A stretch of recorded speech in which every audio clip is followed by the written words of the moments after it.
YouTube दोस्तों में तव्हां ख़ुशि हूंदा। दोस्तों मां हिन महिल ॿाहिरि निकिरी आहियां वणनि जी छांव में। ॾाढी ख़ूबसूरत हवा आहे, ॾाढी थधी हवा आहे। हिन महिल अगस्त जो महीनो आहे, एॾी त ग्रीनरी आहे, एॾी त सावक आहे, तव्हां अंदाज़ा नथा लॻाए सघो।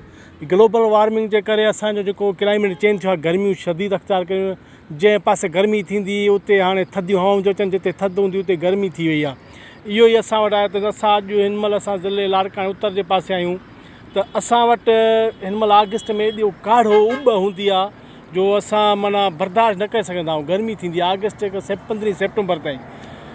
पर हिन महिल राति जो असांखे थधि थी लॻे। मौसम जेका चेंज थी वई आहे, ॾाढी ख़राबु नमूने चेंज थी आहे जो तव्हां अंदाज़ नथा लॻाए सघो। हिन महिल मानी करे ॿाहिरि निकिरे त थधी हवा आहे, रोड आहे पासे में, रोड जो आवाज़ु अचे थो, गोड़ थिए थो, पर छा करे मजबूर ॿाहिरि अची वेहणु पोइ त ॾाढी ऑक्सीजन सुठी थी मिले, हवा फस्ट क्लास आहे, थधी छांव आहे, एॾो ख़ूबसूरत माहौल आहे। पर तव्हां सभिनी खे गुज़ारिश कबी त वण लॻायो। जेतिरा वधीक वण लॻाईंदव उन वणनि जी माना ॿूटा लॻायो, उनखे वण बणायो। उन सां छा थींदो जो कुझु न कुझु फ़र्क़ु पवंदो।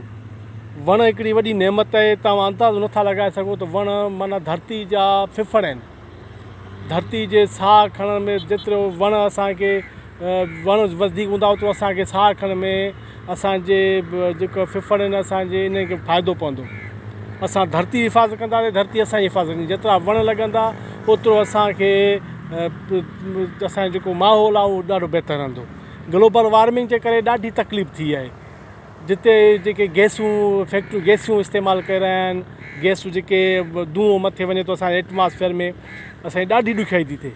तव्हां अंदाज़ो त शहर में वेंदव तव्हांजी ॿुट धुओं दज़, हिते साह खणंदा एॾो माना असांजा फिफड़ साफ़ थी था वञनि, तव्हां अंदाज़ नथा लॻाए सघो। ईअं ई तव्हां गुज़ारिश आहे त वण लॻायो, वणनि सां मुहबत कयो, पंहिंजी धरती खे बचायो। लख लाइक़।